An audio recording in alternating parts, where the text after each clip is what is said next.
You know that feeling like when you're first learning how to ride a bike and the person who has been holding onto the seat the entire time, just they suddenly let go. Oh, yeah, that absolute visceral panic. Right. There's this split second, this flash of pure terror where you realize the illusion of safety is completely gone. Like the person keeping you upright has stepped away, and you have to decide in a fraction of a second whether you're going to pedal like crazy or just, let yourself crash hard to the pavement. Exactly. It's a shock of sudden independence, really. The safety net vanishes, and you just find yourself relying entirely on your own momentum, which is a profoundly terrifying place to be when you aren't expecting it. It totally is. And that exact feeling, that precise moment of the safety net dropping away is exactly where we're starting today. So welcome to this deep dive. Today we are taking you on a journey into the actual mechanics of courage. And we aren't talking about, like, the cinematic superhero kind of courage here. No, not at all. We are looking at the gritty, everyday courage that's required when you are forced into a major life transition or even a massive, frustrating waiting period. Yeah, and we're pulling from a really fascinating, unique blend of sources for you today to explore this dynamic. We're examining a set of raw, highly personal commentary notes by an author named Mrs. Lee Carl. Right. And we're looking at these notes alongside classical theological insights from Matthew Henry and also material from questions.org. All of this is centered on one of the most famous transition periods in ancient history, which is Joshua chapter 1. Yeah. So to set the stage for you, the context of the source text is just incredibly dramatic. Yes, Moses, this monumental leader, like a literal legend who guided an entire nation through a seemingly endless wilderness, is dead. Just gone. Gone. And Joshua, who is just his minister, basically his understudy, is suddenly the one in charge of millions of people.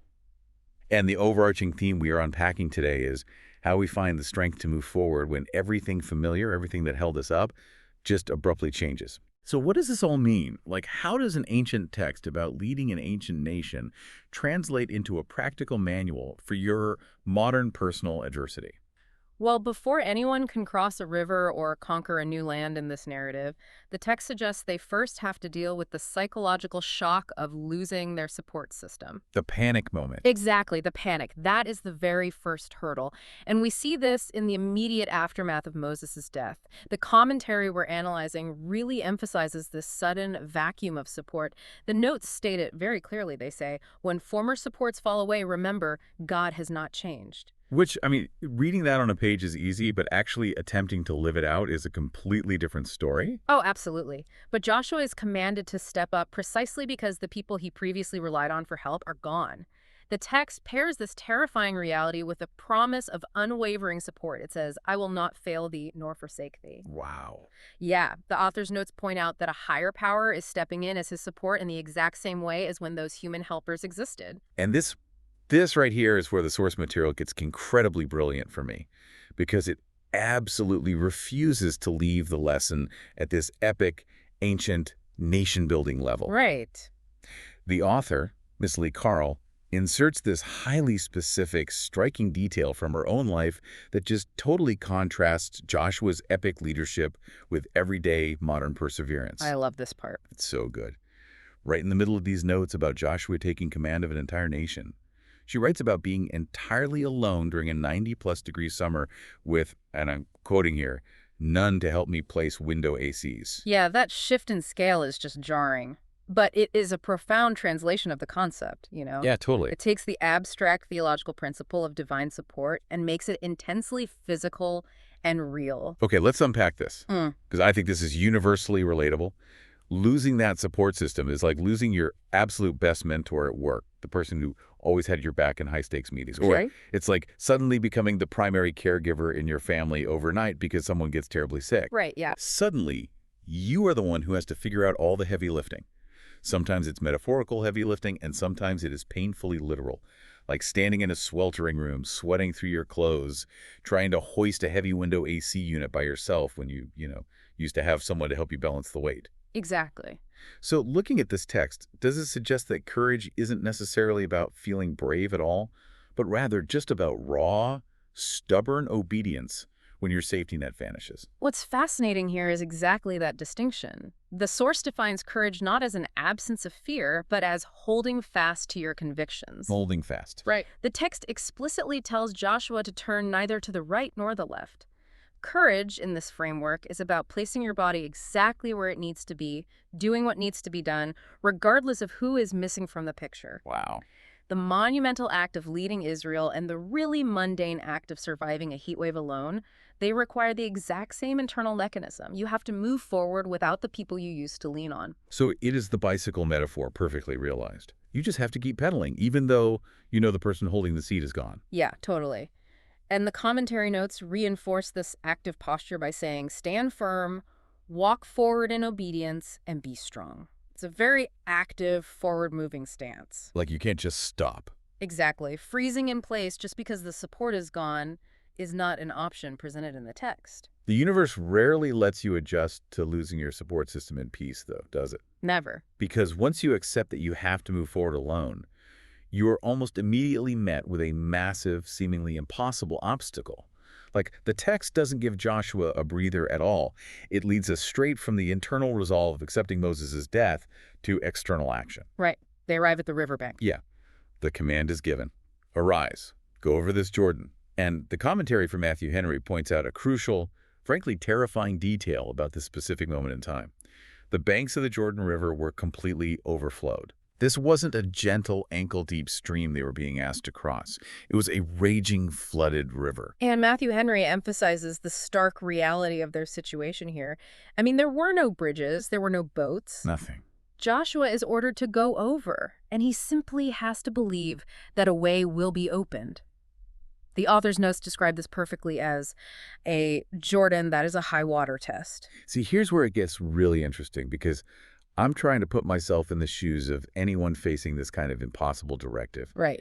Being told to cross an overflowing river with no bridge is like being told to launch a completely new business or make a massive career leap right in the dead center of a catastrophic economic downturn. Oh, absolutely. It feels foolish. It feels reckless. How does the text reconcile this demand for blind obedience with basic self-preserving common sense? Like, does passing a high water test require us to just completely ignore reality? Well, if we connect this to the bigger picture laid out in the commentary, it's definitely not about ignoring the flood. The flood is real. The danger is intensely real. And the text actually acknowledges the lethal potential of the circumstance. The principle here is about prioritizing the command over the circumstance. Prioritizing the command. Yes. The author's notes say, I am not to recant in going through a Jordan.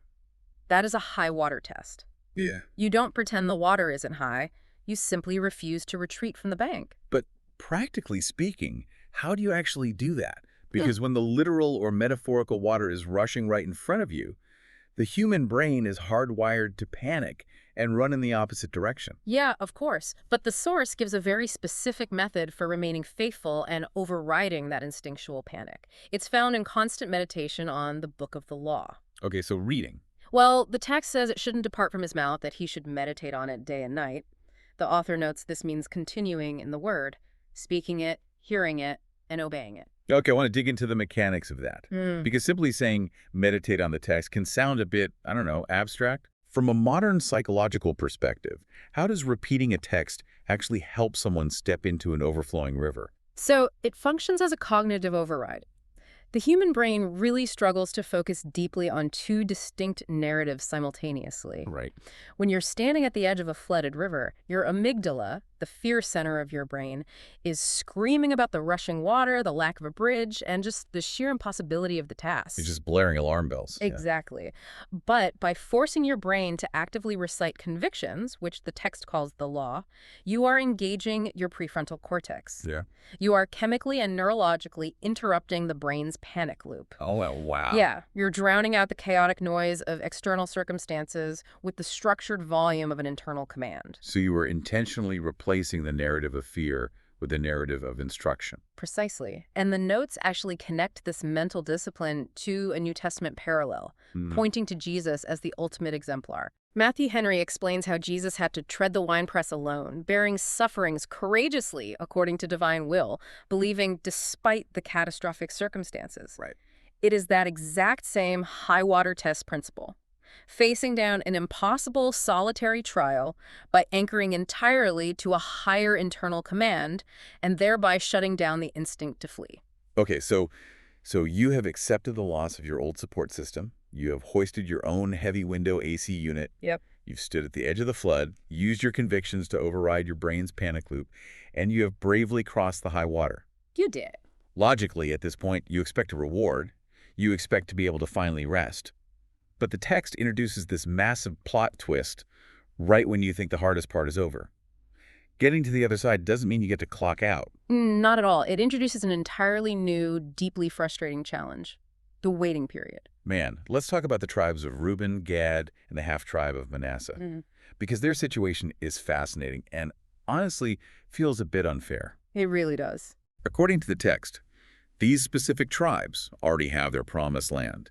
They have their inheritance completely secured on this side of the Jordan.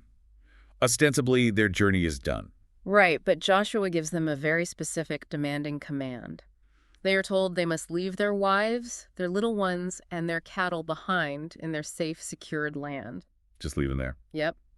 The men, described as the mighty men of valor, have to arm themselves, pass over the river, and fight for their brethren. So they basically get drafted to go fight someone else's war after they already won their own. Yes.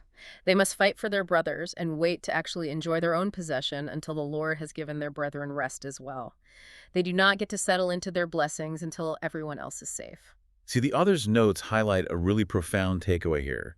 She writes, sometimes our blessings are entangled with a lot of other human beings. Yeah. Helping others obtain their promise isn't framed as a nice, optional, charitable thing to do on a weekend.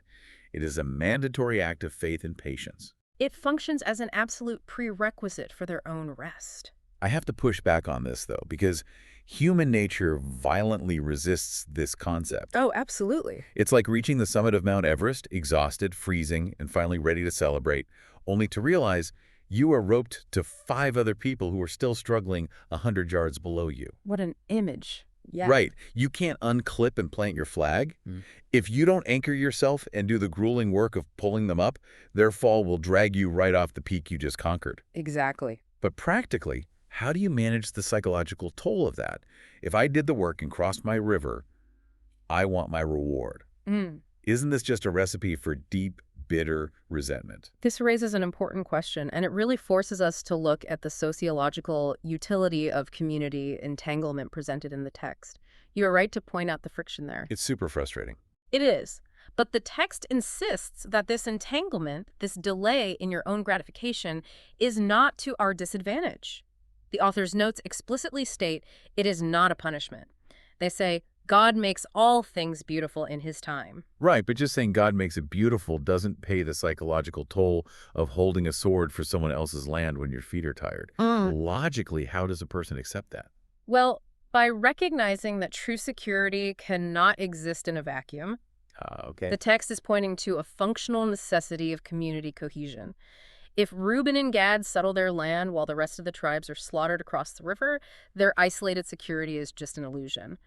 Eventually, whatever wiped out their brothers will come for them. That makes total sense. Yeah, strengthening your brethren while remaining armed is presented as a critical, unavoidable phase of obedience because collective survival is the only true survival. You haven't actually finished the assignment just because your personal plot of land is secured. We cannot fully enjoy our own rest. We cannot truly receive God's gifts, as it says, until we have fulfilled our structural duty to our community. So the waiting period is not just empty, wasted time. No, it is highly active. You are waiting, but you are waiting armed. You are in a posture of readiness and service. The author writes, as you wait upon God, strengthen your brethren, and expect rest from your labors in due time. That reframes the feeling of being stuck so radically. Yeah. Like if you feel like your life is on hold, maybe it is not because you made a wrong turn or because you failed a test or because the universe is punishing you. Right. The notes explicitly say the blessing you seek is near is high time, but you must wait upon another. There are circumstances where the spiritual or natural conditions of others are fundamentally connected to us. Your transition is permanently tied to theirs. Which means we desperately need to rethink how we view our own seasons of waiting and frustration. To synthesize this incredible journey we've been on for you today, we are really looking at what it means to become the bridge for the people coming up behind you. Stepping up when your safety net vanishes, whether that is taking over an entire organization or just surviving a sweltering apartment alone, is just the first step of building resilience. Yep. Passing the high water test by mentally overriding your own panic is the second step. But the ultimate realization of this text is that crossing your own river is never the end of the story. Your survival is merely the prerequisite for someone else's. And I really want to bring that directly back to you listening right now. Yeah. If you are in a period of major exhausting transition, or if you're stuck in a frustrating holding pattern where it feels like the success you work so hard for is just out of reach, this text suggests it isn't random chaos. It isn't a glitch in the matrix. It might be a strictly required waiting period. The reason you are waiting could very well be because your strength, your specific capacity as a person who has already survived the flood, is currently required by someone else in your orbit who is drowning in their own river. It changes the entire landscape of personal adversity. Yeah. You are never just suffering or waiting in a vacuum. Your resilience has a communal purpose. Exactly. Which leaves us with this final thought for you to mull over as you go about the rest of your day. We've talked heavily about how our blessings are entangled with others and how we must go armed before them. But consider the inverse. What happens when we refuse to cross? If our personal transitions are structurally tied to the people around us, do the boundaries we set to protect our own comfort inadvertently become someone else's permanent roadblock? That's a heavy thought. It is. If we decide we are too tired to hold the rope for the people still climbing, are we actually isolating ourselves from the very community that makes the summit worth reaching in the first place?